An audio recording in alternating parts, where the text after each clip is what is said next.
Приветствуем наших зрителей интернет-редакции ТНВ. Сегодня мы берем интервью у Макса Брауна, блогера. Добрый день, Максим. Хотелось бы задать такой простой вопрос. Почему вы выбрали такой псевдоним и как вас зовут на самом деле? Меня зовут на самом деле Максим Волков.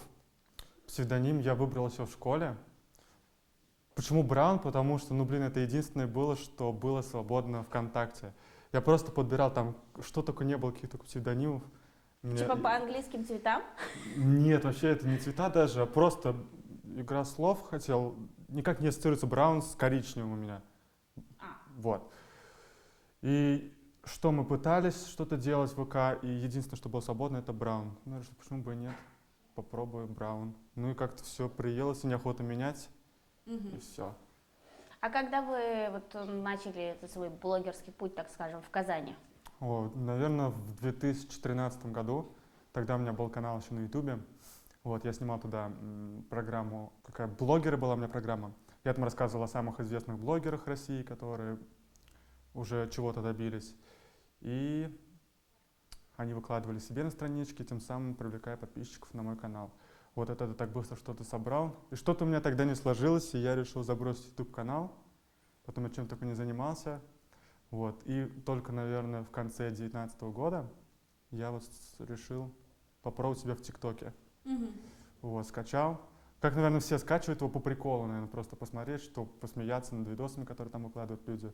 И как-то влился и начал снимать туда. И по сегодняшний день снимаю. Как мы знаем, как вы уже упомянули про ТикТок, у вас там 6 миллионов подписчиков, да, и вы входите в топ-блогеров этой соцсети, надо сказать. И на днях появилось расследование издания «База», где они опубликовали, как там накручивают подписчиков, то есть просмотры. Вы что-то об этом слышали? Нет, об этом ничего не слышал. А по поводу топ-ТикТок, я сейчас на данный момент являюсь топ-1 российского ТикТока. То есть Круто. по подписчикам я Поздравляем обогнал вас. вообще всех. По поводу накрученных подписчиков, я не знаю, можно ли накрутить что-то или нет, но я считаю, что эта соцсеть намного умнее, чем Инстаграм, потому что ТикТок, насколько я знаю, развился буквально я не знаю, за год, а Инстаграм развивался 10 лет, еще сколько-то. И то есть сейчас ТикТок набрал за год столько, сколько Инстаграм набрал за 10 лет. Этого всего. И работа намного умнее, там какие-то нейросети работают. Потому что, наверное, ТикТок — это китайское приложение, а Инстаграм, Фейсбук, я не знаю, там какая-то страна, китайцы всегда были на шаг впереди. Поэтому она намного умнее. И всяких накруток, я думаю, там не существует. То есть вы в своей работе в ТикТок не сталкивались с накрутками? Нет, я считаю что это невозможно, потому что там за всем следят, там сразу тебя заблокируют за это все. Чего нет в других соцсетях, что есть в ТикТоке? Мне кажется, в ТикТоке очень легко добиться популярности, потому что там все делается очень легко. Тот же самый YouTube, если взять, это...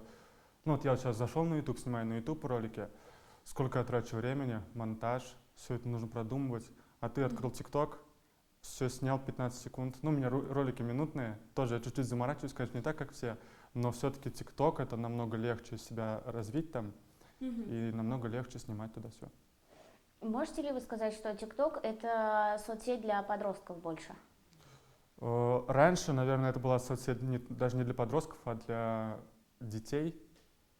А сейчас она для подростков рассчитана, но и старшее поколение тоже скачивает, регистрируется. Насколько я знаю, сейчас будут заходить туда и крупные бренды премиальные. И будет там даже как уже в Америке есть такое то, что через ТикТок можно что-то покупать. То есть нажимаешь на кнопку и сразу переходишь в магазин. Вы имеете в виду бизнес-контент? Да. А был ли у вас опыт продвижения каких-то там брендов, компаний именно в ТикТоке? Да, очень много рекламировал различных брендов.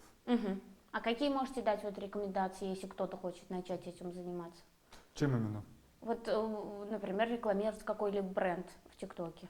С Но чего там начать? У меня вообще подписан контракт с продюсерским центром. И всю рекламу, которую я выкладываю, ПЦ, то есть они так называются, ПЦ, продюсерский центр ПЦ. И вся реклама бренда именно я выкладываю, согласовывая с ними. То есть к ним приходит рекламодатель, с бюджетом получается, и говорит, что он хочет рекламировать у таких-то блогеров. И там уже продюсерский центр занимается распределением ну, блогеров, кто будет рекламировать. А так вот я вот не знаю, сколько вот я без ПЦ работал, без продюсерского центра, ни разу рекламодатель вот напрямую не приходил. То есть вы зарабатываете вот именно на этом, в ТикТоке? Да, я зарабатываю именно бренда реклама и реклама треков. То есть приходят исполнители, артисты, которые выпускают трек, обращаются за продвижением. Я, то есть, свой минутный ролик, вставляю их в трек, отмечаю их и, получается, выкладываю, люди ищут этот трек, если он им нравится, и то есть начинают тоже снимать под этот трек, и автору плюс, что узнаваемость музыкальной А композиции. сколько, если не секрет, вот в среднем вы зарабатываете? Вот в ТикТоке именно. Ну, всегда по-разному, но рекламный пост у меня стоит 150 тысяч один вот, бренд есть. Да. Ну, треки там дешевле. А какими инструментами продвижения вы пользуетесь там вот в ТикТоке, в Инстаграме, например?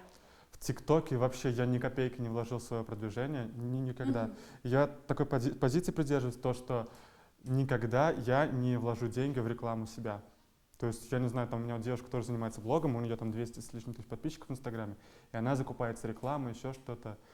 А я, ну, без копейки, получается, 6 миллионов подписчиков, сейчас уже там 6200 набрал. И в Инстаграм, то есть я за 3 дня с ТикТока перевел почти 25 тысяч подписчиков, то есть ни копейки вообще не вложил. Просто делаю контент, людям нравится, они подписываются. Ну, то есть, получается, вам проще сейчас с ТикТоком, потому что у вас уже был раскрученный Инстаграм, хотя у вас там 93 тысячи. Я начал, когда снимать ТикТок, у меня было 30 тысяч подписчиков в Инстаграм, и я вообще с нуля начал снимать ТикТок. То есть ни одного подписчика с Инстаграма мне не перешло. И даже если у тебя раскручен Инстаграм-профиль, ты создашь свой ТикТок-аккаунт, не думай, что ты вырвешься как-то вперед за счет этих подписчиков, которые будут переходить, смотреть. Там совсем по-другому сработает в ТикТоке. Можете ли дать 3 совета начинающему блогеру в ТикТоке? Ну, думаю, да. Во-первых, нужно следить за трендами, которые там есть, хэштеги популярные, актуальные. Вот, там вот открываешь страничку интересную, или поиск, по-моему, там называется, и там сразу будут хэштеги, которые популярны сейчас на данный момент. Вот, снимать под них. Видео там автоматически будут публиковаться вот в этом же хэштеге. Вот. Качественный контент, ну, то есть это не просто там на какой-то плохой телефон мыльницы снято, то есть... Картинка красивая. Картинка красивая должна быть, да. Никаких камер, фотоаппаратов, только на телефон. Я вот сколько сниматься пробовал на камеры, фотоаппараты, никогда видео не взлетает. Видимо, потому что эта платформа рассчитана для пользователей с телефона, кто смотрит, и чтобы быстренько так снять и выложить. То есть, получается, меньше просмотров? Ну, оно просто не взлетает. Ну, потому что, наверное, видят люди какую-то профессиональную картинку, потому что с фотоаппарата она отличается, и уже как бы, ну, не так воспринимают ее, как бы хотели. Вот. Ну и обязательно, мне кажется, там нужно соблюдать правила ТикТока, приложения, потому что там очень все серьезно. Прям в Инстаграме не так все серьезно, как в ТикТоке. Вот. И можно... Там даже вот видео не залетает у тебя, удаляешь его, перезаливаешь. 2 раза так сделал, ты попадаешь в теневой бан. Все, пользователь тебя уже не видит, тебя закрывают на месяц. И сколько бы ты ни выкладывал, твое видео никто не видит.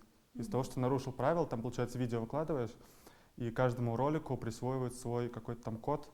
И то есть, если ты этот ролик удалил, заново перевыставляешь. Ну, там ТикТок все это видит. А у вас вот, как мы уже сказали, в аккаунте Инстаграм, да, там у вас гораздо меньше подписчиков в сравнении с ТикТоком. И почему-то за последние 3 года вот Инстаграм сильно изменился. Ну, то есть об этом говорят и сами блогеры. То есть там появилась очень большая конкуренция и в плане там охвата аудитории. И с чем это связано? О чем это вот говорит? И то, что Инстаграм перестанет быть популярным там когда-то или вот... По поводу Инстаграма, вообще, ну, в любой соцсети запрещена всякая накрутка и вот такие вот дела, различные программы, которые связаны с этими соцсетями. И, ну, кому интересно, чтобы на твоей страничке были там боты, накрученные подписчики, и поэтому, наверное, Инстаграм запрещает это все. Я, насколько знаю, вообще любые программы связанные, ну вот любой сайт, любая программа, где ты можешь зайти в Инстаграм через нее, лучше этим не заниматься, потому что Инстаграм это все видит, и ты можешь также получить теневой бан в Инстаграме, то есть твое видео также не будет публиковаться, да вплоть до блокировки. Тот же самый, вот я вот сейчас начинаю перегонять аудиторию с ТикТока в Инстаграм, у меня там закрытый профиль и, ну, 1000 запросов на подписку. Вот, я сижу, принимаю все вот так вот руками, пальцами, потому что, ну, я спрашиваю, еще что-то, мне говорят, что есть программы, которые можно бамс, и они все примут тебя. Но, Всех сразу? да, всех сразу примут, и не надо сидеть вот так вот вручную тыкать. Но ты можешь остаться вообще без профиля, потому что все программы запрещены в Инстаграме. А как же вот смотришь, например, на каких-то зарубежных там звезд, да, известных людей российских, у них миллионные подписчики, там миллионы, да, а как бы лайков не так много. Где все остальные, хочется сказать, если это живые люди, где все остальные там вот эти нравятся, они же на него подписаны. Но может быть такое то, что он накрутил этих подписчиков до того, как были вот эти вот сейчас правила серьезные появились. И просто они накручены, висят у него. И никто их не удаляет, ну, не чистит. Мне кажется, вот из-за этого. Либо просто они подписались на что-то, что было тогда им интересно, а сейчас это неинтересно, им и так чисто просто пролистывают, а отписаться, ну, не будем отписываться, а просто пролистывают. Я вот, допустим, вообще ленту в Инстаграме не смотрю. Сторис просматриваю, все. А вы сами ведете вот свою соцсеть, там вот Инстаграм, ТикТок, или вам вот у вас есть какая-то команда, кто вам помогает? ТикТок веду сам полностью, Инстаграм, ну, бывает, там помогает мне. Я вот, ну, вот в последнее время я оплачивал, чтобы мне подписчиков там это принимали, потому что это нереально. Мне надо и видео снимать, и подписчиков принимать, чтобы они пока их не приняли, не отписались от меня, чтобы они увидели, вот. И поэтому мне пришлось вот... Ну, сколько у вас человек, помощников? Ну, 2 человека, это вот у меня у девушки просто свой Инстаграм, ей помогает одна девушка, вот я вот через нее и ну, друг тоже. А что вы можете посоветовать тем, кто хочет раскрутить свой Инстаграм, например? Блин, ну я не советник, конечно, в приложении Инстаграм, но мне кажется, то же самое, что и в ТикТоке. Нужно всегда быть актуальным. Если ты решил, я не знаю, там, выбрать именно свое направление, в котором ты будешь вести блог. Если это какие-то видео, как некоторые сейчас снимают, там, я не знаю, прикольные видосы, вайны, то значит двигаться только в вайнах. Если это какие-то посты, там, я не знаю, выбрать тему, вот, например, девушка мне пишет об отношениях, она только об отношениях и пишет. Вот, занять свою нишу. Если это посты, то значит красивые фотографии, сторис, ну тоже что-то интересное сюда, сторис, побольше сторис, чтобы было. Можете ли вы сказать, как лично вас изменили, наверное, не то, что Инстаграм, там, ТикТок, а вообще соцсети? Вот вы, когда вы поняли, что вот какие-то изменения в моей жизни произошли? Мгм. Во-первых, это изменения в финансовом плане. Вот. Это совсем другие деньги, если бы я работал где-то там на работе, еще что-то. Потом это свободное время, у меня куча свободного времени. Это различные знакомства. Я приехал сейчас в Москву, живу с сентября в Москве, и я уже со многими познакомился, с кем я даже не мечтал, ну, не мечтал, что и не думал, что я когда-то познакомлюсь. Те же самые Бузова, Дава, еще кто-то, все блогеры, вот которых там в ТикТоке вы видите, абсолютно со всеми я знаком, со всеми общаюсь с русскими. Вот. Знакомство, это в первую очередь, это все вот интересно, знакомство. А с кем вы, вот насколько я поняла, вот ваши эти несколько секундные видео в ТикТоке, да, у вас там, ну, простые там парни, девушки участвуют, да, в ваших видеороликах. А с кем бы вы хотели сделать, так сказать, коллаборацию, ну, там, с известными людьми, снять, например, какую-то ситуационную вот эту комедию?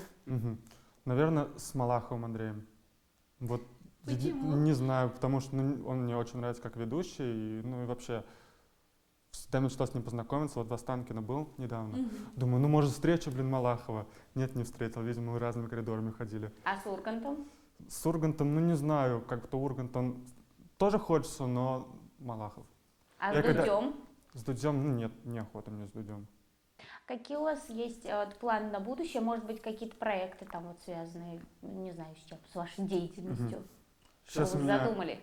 да, у меня сейчас YouTube канал свой, я создал недавно. Там уже 5 роликов, 28 тысяч подписчиков я собрал за 5 роликов за эти. Вот, хочу развиваться на YouTube, потому что, насколько я знаю, YouTube это совсем другие деньги. Вот, это еще больше. И песни. Я же как-то начинал писать, ну, не писать музыку, мы с другом делали музыку, там 3 трека есть в интернете, но хочется что-то намного круче делать, интереснее, пока времени на это нет, но желание есть. Вы имеете в виду реализацию себя как певца? Да, Ага. потому что все же блогеры сейчас певцы. Ну, большинство, да. Спасибо большое вам, Макс, за беседу, за то, что приехали в Казань. Вам спасибо за приглашение.